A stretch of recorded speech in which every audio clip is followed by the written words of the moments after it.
Once again you are most welcome to chemistry my dream. दोस्तों, आप लोग कैसे हैं? आई होप कि आप सब अच्छे होंगे, स्वस्थ होंगे। तो आज मैं फिर से जो सीबीएसई बोर्ड पैटर्न का क्वेश्चन क्लास 12 के लिए हम कर रहे थे, जिसमें कि 11 पैटर्न का क्वेश्चन पहले ही हम लिख चुके हैं और 4 पैटर्न तक जो है हम लोग काम कर लिए हैं। और वो क्या क्या है? लास्ट पैटर्न है आपका 4th वन इज कन्वर्जन। इसके पहले हम लोगों ने क्या क्या किया है, ज़रा उसको एक बार रिकैप कर लें। फर्स्ट है IUPAC नेम, जो काफ़ी इम्पॉर्टेंट होता है। ढेर सारे रूल्स हैं उसके IUPAC नेम्स लिखने के लिए ऑर्गेनिक कंपाउंड का, तो वो मैंने आपको बताया। दूसरा था नेम टू स्ट्रक्चर ड्रॉ करने के लिए वर्ड रूट का होना बहुत ज़रूरी है, जो मैंने आपको बताया था कि एलिफेटिक में आप जो है वो मिथ इथ प्रो ब्यूट पेंट वो देखते हैं नंबर ऑफ कार्बन एटम्स के लिए, और अगर एरोमेटिक कंपाउंड है तो उसके लिए बेंजीन का रिंग लेते हैं, क्योंकि सिंगल बेंजीन का ही डेरिवेटिव आपको पढ़ना है। और तीसरा एलिसाइक्लिक कंपाउंड होता है, जिसमें साइक्लोएल्केन साइक्लोएल्काइन की बात होती है। तो वो हुआ स्ट्रक्चर ड्रॉ करने के लिए, वो मैंने आपको बताया। इसके बाद 2 और पैटर्न हमने आपको बताया। एक क्या था, देखिए, एक तो ये है आपका कन्वर्जन, जो हम आपको कर दिए। इसके बाद इसमें जो है आपका व्हाट हैपन्स व्हेन टाइप का आप क्वेश्चन जो है आएगा। व्हाट हैपन्स व्हेन आज करेंगे, नेम रिएक्शन करेंगे, और एक हम लोग और भी उसमें ये जोड़ लीजिए। ऐसे तो बहुत है, राइट द मेजर प्रोडक्ट है, मिसिंग लिंक्स है ना, ये सब भी क्वेश्चन है, वर्ड प्रॉब्लम है, वो सब करेंगे। तो आज भी 2-3 पैटर्न का क्वेश्चन हम करने जा रहे हैं। तो चलिए, ये कन्वर्जन जो है ये हो चुका है, इसको हम मिटाते हैं। और इसके बाद जो है 5th टाइप जो है वो आपका व्हाट हैपन्स व्हेन में आपको लिए चलते हैं। देखिए, अब जो 5th पैटर्न है वो है आपका what happens when. What happens when. अब देखिए, नंबर 1 में हम लिखते हैं फॉर्मल्डिहाइड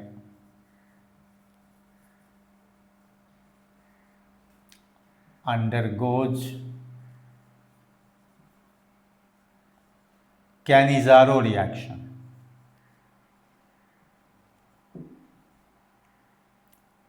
Cannizzaro reaction। दूसरा है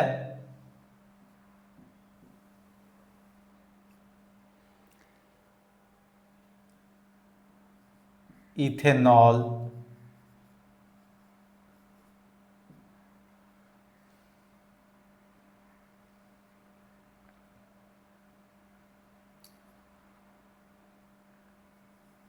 reacts with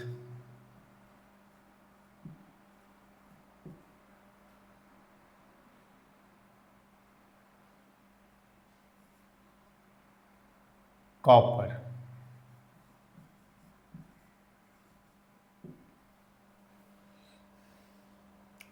और या इसी को हम लोग ये भी लिख सकते हैं, what happens when dehydrogenation of ethanol takes place in the presence of copper. ये भी हम लोग लिख सकते हैं, या अगर आप चाहें तो लिख सकते हैं कि ethanol undergoes dehydrogenation, undergoes dehydrogenation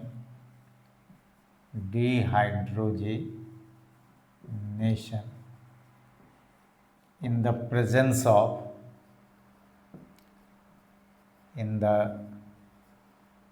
presence of copper.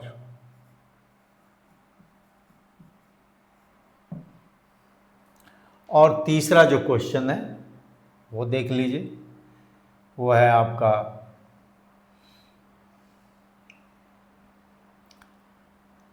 Dry distillation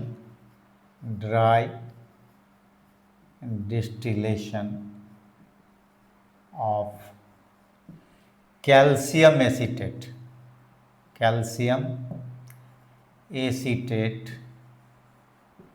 takes place. ये देखिए, तो इस तरह का क्वेश्चन ढेरों होगा। कम से कम आपको इस चैप्टर में 20 से 25 क्वेश्चंस जो है व्हाट हैपन्स व्हेन में आप देख लेंगे। तो मैं एक पैटर्न बतला रहा हूँ कि इसका आंसर का क्या पैटर्न होगा। ठीक है, तो देखिए किस तरह से आप सीबीएसई बोर्ड में या कोई भी एग्ज़ाम में आप जो है कैसे आंसर करेंगे, ये देख लीजिए। फॉर्मल्डिहाइड अंडरगोज कैनिज़ारो रिएक्शन, तो इसके लिए आप यहाँ पर पहले फॉर्मल्डिहाइड लेते हैं। फॉर्मल्डिहाइड मिथानल को बोलते हैं, देखिए यही मिथानल है।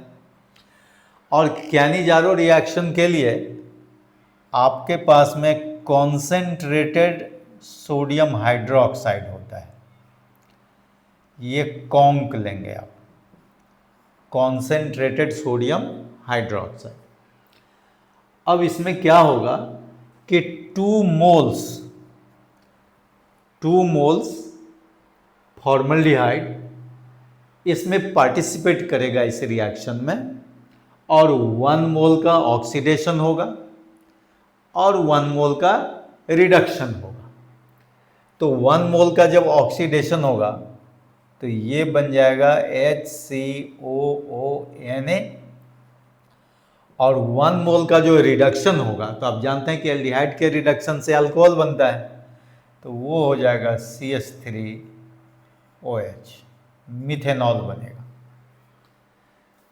तो ये आप देख सकते हैं, ये ऑलरेडी आपका वेल बैलेंस रिएक्शन हो जाएगा। तो इसमें होना क्या चाहिए कि कंप्लीट बैलेंस रिएक्शन लिखना होता है, व्हाट हैपन्स व्हेन। ठीक है, उसी तरह से दूसरा जो है, देखिए इसी रिएक्शन को हम लोग इसको हम लोग जो है आपका डिस्प्रपोर्शनेशन रिएक्शन बोलते हैं। क्या बोलते हैं? Disproportionation reaction. डिस्प्रपोर्शनेशन रिएक्शन का मतलब होता है कि 1 mole of the molecule undergoes oxidation and it's other molecule undergoes reduction. तो यहाँ देख ही रहे हैं आपकी ऑक्सीडेशन जब फॉर्मल्डिहाइड का हुआ तो सोडियम फॉर्मेट बना या फ्यूमरेट बना, और इधर मिथेनॉल बन जाता है रिडक्शन से। दूसरा है आपका ethanol undergoes dehydrogenation in the presence of copper. तो देखिए यहाँ इथेनॉल ले लीजिए, CH3 CH2OH, ये इथेनॉल हो गया। अब ये कैटेलिटिक डिहाइड्रोजिनेशन होता है। इनफैक्ट यहाँ पर कॉपर जो है वो कैटलिस्ट का काम करता है, और ये रिएक्शन जो होता है अल्फा एलिमिनेशन रिएक्शन होता है, अल्फा एलिमिनेशन रिएक्शन, जो हम पहले भी आपको बता चुके हैं एल्डिहाइड के प्रिपरेशन। तो इसमें क्या हो जाएगा, CH3 CHO, देखिए इथानल बन जाता है, और डिहाइड्रोजिनेशन होता है, इसीलिए हाइड्रोजन गैस का रिमूवल भी होता है। तो इस तरह से ये वेल बैलेंस्ड रिएक्शन हो गया। और तीसरा जो रिएक्शन है, this is another important reaction taken under what happens when. तो ये है dry distillation of calcium acetate. तो देखिए कैल्शियम एसीटेट क्या होता है, CH3COO होल टू C। अब इसका आप ड्राई डिस्टिलेशन कर दीजिए। तो ड्राई डिस्टिलेशन से क्या होता है कि ये एसीटोन बनता है, एसीटोन या प्रोपेनोन जो कहिए, CH3COCH3 बन जाएगा और इधर साइड प्रोडक्ट जो है कैल्शियम कार्बोनेट हो जाएगा। अब आपको देखना है कि ये बैलेंस है कि नहीं। तो this is well balanced chemical equation. तो याद रहे कि जब भी आपका व्हाट हैपेंस व्हेन टाइप का कोई क्वेश्चन होगा ऑर्गेनिक में, तो आप क्या करेंगे, उसमें रिएक्शन जो होगा वो कंप्लीटली बैलेंस रिएक्शन आपको लिखना होगा। ठीक है, तो ये हो गया आपका पैटर्न नंबर 5। अब 6th पैटर्न जो है वो हम लोग नेम रिएक्शन में आते हैं। तो देखिए नेम रिएक्शन बहुत ही कॉमन रिएक्शन होता है, वो निश्चित रूप से आपका जो है CBSE बोर्ड में वो आता ही है। तो हम लोग 6th पैटर्न में जो आएंगे वो होगा आपका नेम रिएक्शन। अब नेम रिएक्शंस के लिए हमने आपको बताया हुआ है कि ये जो है साइंटिस्ट के नाम पर जनरली जो है इस रिएक्शन को बनाया जाता है, जिस साइंटिस्ट ने, जिस केमिस्ट ने ये रिएक्शन दिया होता है। ठीक है, तो जैसे इस चैप्टर में देखिए रिएक्शन है तो ढेर सारा नेम रिएक्शन है लेकिन उसमें हम आपको 2-3 नेम रिएक्शन देते हैं। जैसे देखिए हेल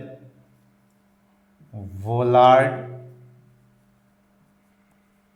जेलिस्की रिएक्शन, जिसको हम लोग शॉर्ट फॉर्म में बोलते हैं HVZ रिएक्शन। क्या बोलते हैं, HVZ रिएक्शन। दूसरा होता है इटार्ड रिएक्शन, इटार्ड रिएक्शन। ठीक है, और तीसरा जो है वो क्लीमेंसन रिडक्शन ले लीजिए, क्लीमेंसन रिडक्शन। ऐसे इसमें रोजमंड रिडक्शन हो, स्टीफेंस रिडक्शन हो, वोल्फ किस्नर रिडक्शन हो, ये इवन आपका जो रिमर टाइमन रिएक्शन हो, ये सब जो है इसमें काफ़ी इम्पॉर्टेंट होता है। लेकिन ये जो 3 हमने लिखा है, Hell Volhard Zelinsky reaction, HVZ reaction, Etard reaction, Clemmensen reaction, this is other important name reaction. तो इसका आंसर देखिए किस तरह से हम लोग करेंगे। कहता है कि इसका आंसर जो है, जैसे हेल वोलार्ड जेलेस्की रिएक्शन है, तो आपको इस रिएक्शन में होता क्या है वो केवल रिएक्शन प्रेजेंट करना है, स्टेटमेंट देने की जरूरत नहीं। ऐसे मैं आपको स्टेटमेंट तो बोलता ही हूँ। अब जैसे देखिए इसमें क्या होगा, हेल वोलार्ड जेलेस्की रिएक्शन में इसमें आप अल्फा कंटेनिंग कार्बोक्सिलिक एसिड ले लीजिए। जैसे मान लीजिए आपने CH3COOH ले लिया, ठीक है, और इसमें आप हैलोजिनेशन यानी क्लोरीनेशन और ब्रोमिनेशन में से कुछ भी आप कर सकते हैं, Cl2 in the presence of red phosphorus. देखिए तो यहाँ पर क्या है, अल्फा हाइड्रोजन है। अल्फा हाइड्रोजन कैसे हुआ, ये देखिए ये कार्बन फंक्शनल ग्रुप है, इससे जो ये कार्बन लगा हुआ है ये अल्फा कार्बन हुआ, और अल्फा कार्बन से जो हाइड्रोजन लगा हुआ रहता है उसको हम लोग अल्फा हाइड्रोजन बोलते हैं। अगर आप इसको स्ट्रक्चर के फॉर्म में लिखना चाहें तो आप आराम से इसको इस तरह से लिख सकते हैं। देखिए ये आपका हो गया,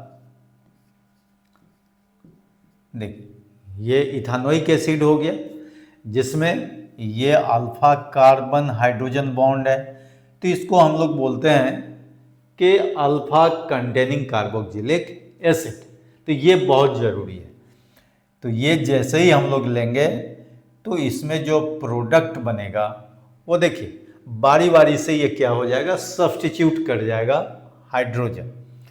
तो एक जैसे सब्स्टिट्यूट हो गया तो ये हुआ Cl, H, H और ये फिर वही रह जाएगा COOH। देखिए ये हुआ क्लोरोएस्टिक एसिड या क्लोरोइथानोइक एसिड। लेकिन आप जानते हैं कि 2 हाइड्रोजन और है, इसीलिए ये कंटिन्यूड आपका जो है यहाँ पर -HCl ले लीजिए। तो ये फिर क्या हो जाएगा, रेड P। जब तक इंटायर हाइड्रोजन आपका नहीं सब्स्टिट्यूट हो जाता है क्लोरीन से, तब तक इस रिएक्शन को आप कंटिन्यूड लिख सकते हैं। और यही जो है आपको क्या कहलाएगा, HBZ रिएक्शन कहलाएगा। और देखिए अभी भी एक हाइड्रोजन बचा हुआ है, फिर इसमें हम लोग वही रिएजेंट ले लेंगे।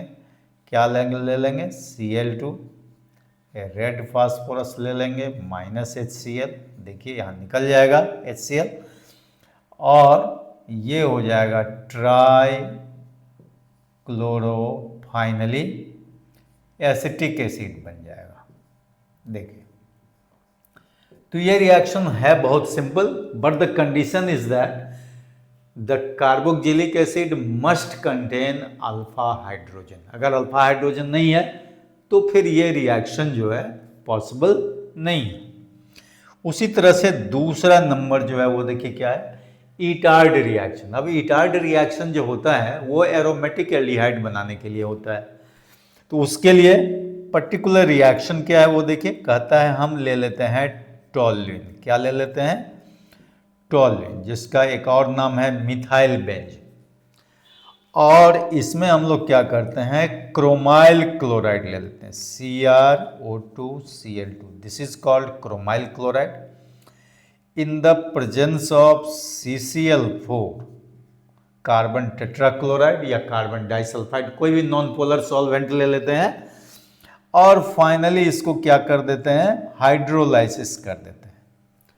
तो आपका जो भी इंटरमीडिएट प्रोडक्ट इसमें आता है वो फिर से फाइनल प्रोडक्ट की ओर अग्रसर होता है, बढ़ जाता है और वो फिर यहाँ देखिए बेंजल्डिहाइड बनता है। क्या बनता है, बेंजल्डिहाइड। इसका नाम बेंजल्डिहाइड एरोमेटिक एल्डिहाइड हो गया।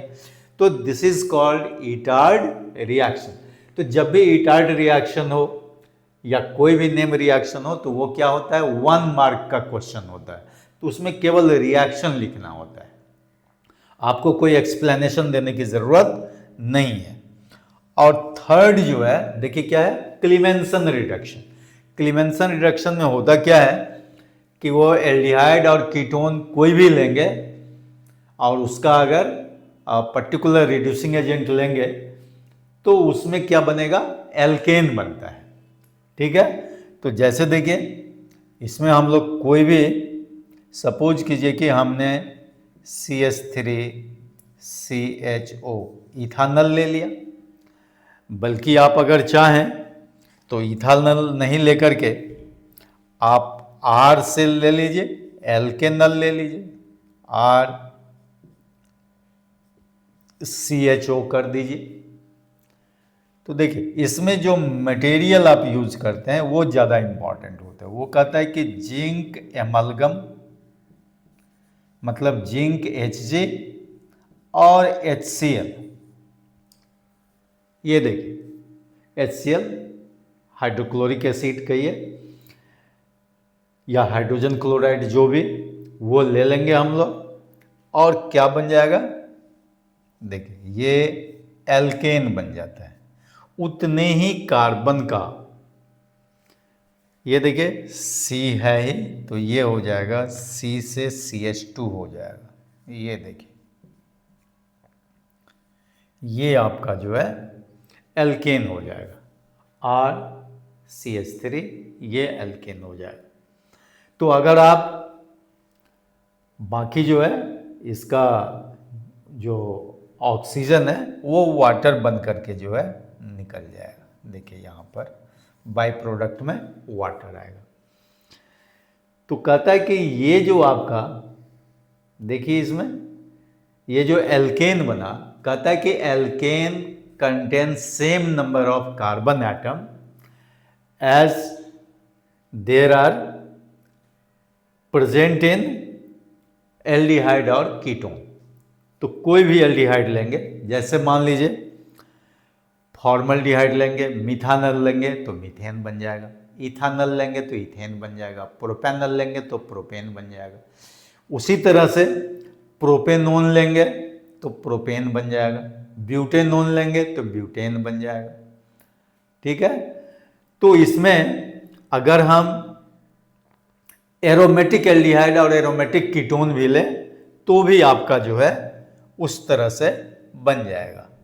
ठीक है। उसमें एरोमेटिक जो है आपका बेंजीन बन जाएगा, कहीं मिथाइल बेंजीन बन जाएगा। जैसे देखिए आप एक ले सकते हैं, यहाँ देखिए, ये देखिए एक सिंपली हम आपको दे रहे हैं। ये देखिए जैसे हमने बेंजल्डिहाइड लिया और ये सेम रिएक्शन रखा हुआ है। तो देखिए बेंजल्डिहाइड का ये तो बेंजीन रिंग है ही, और इसमें जो CHO है वो बन जाता है यहाँ पर CH3। देखिए तो क्या हो गया, टॉल्यून बन गया। तो इस तरह से जो है हम लोग ये क्लीमेंसन रिडक्शन भी कंप्लीट कर लेते हैं। तो ये हो गया नेम रिएक्शन। तो कितने टाइप के हो गए टोटल? 6 टाइप्स के ये रिएक्शन हो गए। अब हमारे पास में और भी कई टाइप्स है जिसमें हम आज आपसे डिस्कस करने वाले हैं। जैसे है एक मैंने बताया हुआ है कि मैकेनिज्म भी है, इसके बाद आपका मिसिंग लिंक्स है, कन्वर्जन तो मैंने बता ही दिया है, मिसिंग लिंक्स है, वर्ड प्रॉब्लम है। कहने का मतलब 11 टाइप का जो रिएक्शन है, आई मीन पैटर्न है, क्वेश्चन का पैटर्न, वो हमने आपको दिया हुआ है। ठीक है। तो अगर आप चाहते हैं 7 पैटर्न में हम काम करें तो पैटर्न नंबर 7 देखिए। तो ये जो 6 पैटर्न हमने आपको दिया उस पर कम से कम आप 20 से 25 क्वेश्चन हर एक पैटर्न के लिए करना बहुत ज़रूरी है। अगर वो आप नहीं करेंगे तो फिर क्या होगा कि वो आप जो है माने प्रैक्टिस में नहीं ले पाएंगे तो नहीं होगा, वो मेमोरी में रखना भी जरूरी है। देखिए एक है रीजनिंग बेस्ड क्वेश्चन जिसको हम लोग बोलते हैं अकाउंट फॉर द फॉलोइंग। इसको रीजनिंग बेस्ड क्वेश्चन, काफ़ी इंपॉर्टेंट ये कॉन्सेप्चुअल क्वेश्चन होता है। इस क्वेश्चन में आपका आंसर जो है वो बिल्कुल ही टू द पॉइंट होना चाहिए। अब जैसे देखिए यहाँ पर एक क्वेश्चन होगा कि देखिए benzaldehyde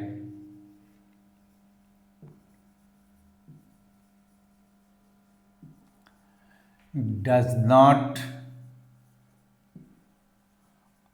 undergo aldol condensation reaction. Aldol condensation reaction. अब इसका रीजन देना है, वो मैं बताऊंगा अभी। अब नंबर 2 में देखिए रहेगा aldehydes are more reactive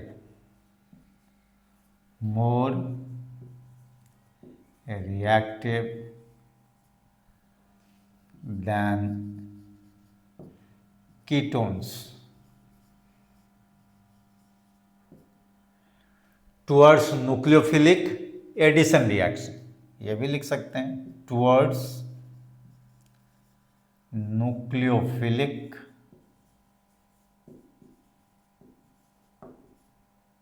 addition reaction, ये रहेगा। तीसरा देखिए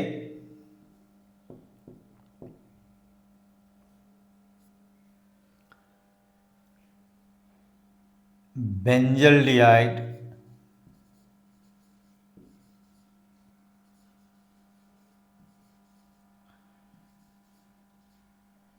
does not undergo Friedel-Crafts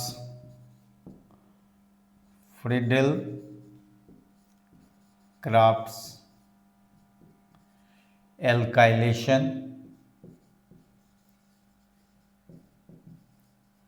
and acylation reaction।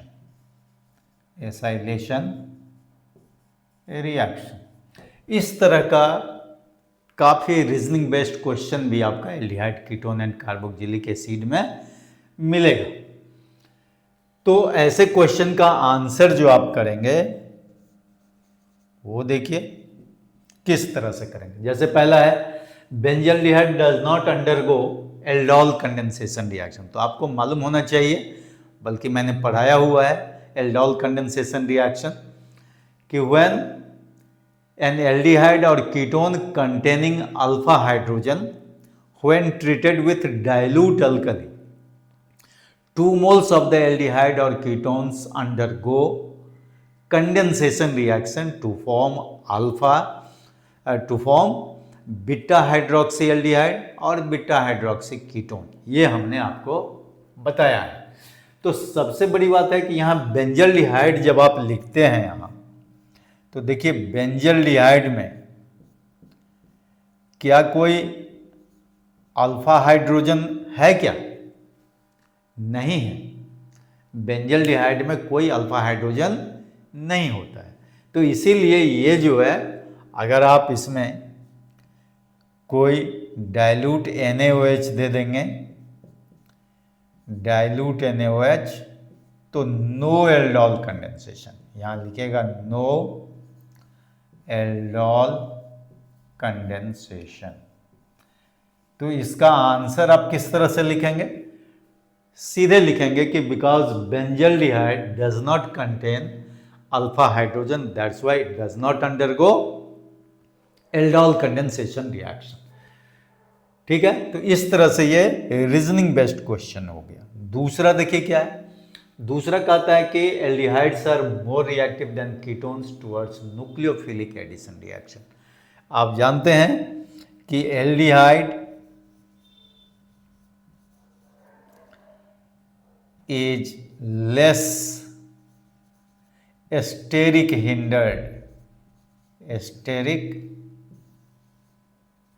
hindered than ketone. तो ये जो स्टेरिक फैक्टर है, आप जानते हैं कि एल्डिहाइड में एक एल्काइल ग्रुप हो सकता है अधिक से अधिक, लेकिन कीटोन में क्या है, वो जो कार्बोनाइल कार्बन है, ये देखिए ये जो कार्बोनाइल ग्रुप है, ये कीटोन में इस तरह से आपका जो है स्टेरिक हिंडर्ड होता है, जिसके चलते आपका न्यूक्लियोफिलिक अटैक जो है थोड़ा डिफिकल्टी से होता है। लेकिन यही अगर आप एल्डिहाइड ले लेंगे, तो एल्डिहाइड में देखिए ये एल्डिहाइड है, तो ये है लेस स्टेरिक हिंडर्ड, यहाँ पर है मोर स्टेरिक हिंडर्ड, और ये हो गया लेस स्टेरिक हिंडर्ड। तो ये है लेस स्टेरिक हिंडर्ड या इफेक्ट, जो भी आप दे सकते हैं। तो इस तरह से ये जो है एल्डिहाइड क्या हो जाता है, मोर रिएक्टिव हो जाता है कीटोन के कंपैरिजन में।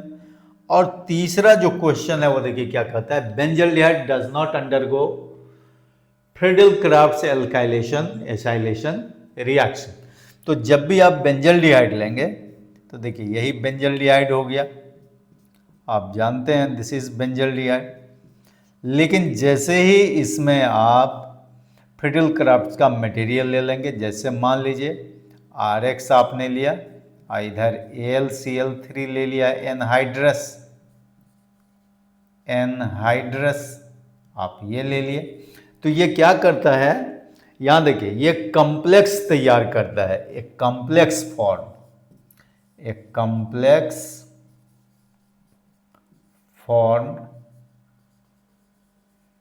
बाय AlCl3, क्योंकि AlCl3 क्या है, लेविस एसिड है, इलेक्ट्रॉन डेफिशिएंट कंपाउंड है। तो इसीलिए ये क्या करता है कि इलेक्ट्रॉन पेयर AlCl3 को दे करके और वो एक क्या बना लेता है, कॉम्प्लेक्स कंपाउंड बना लेता है, इसीलिए फर्दर रिएक्शन होता नहीं है। That's why benzaldehyde does not undergo Friedel-Crafts alkylation and acylation reaction. ये काफ़ी इंपॉर्टेंट क्वेश्चन है, कई बार ये सब क्वेश्चन पूछा गया है CBSE बोर्ड में। तो इस तरह से आपका 7 पैटर्न का क्वेश्चन हो जाता है। अब जो रिमेनिंग 4 पैटर्न्स है, जिसमें हमने आपको मैकेनिज्म कहा, write the major product, missing links और वर्ड प्रॉब्लम, इस पर भी आप धीरे धीरे काम करते रहिए और वो पैटर्न आपको मिल जाएगा।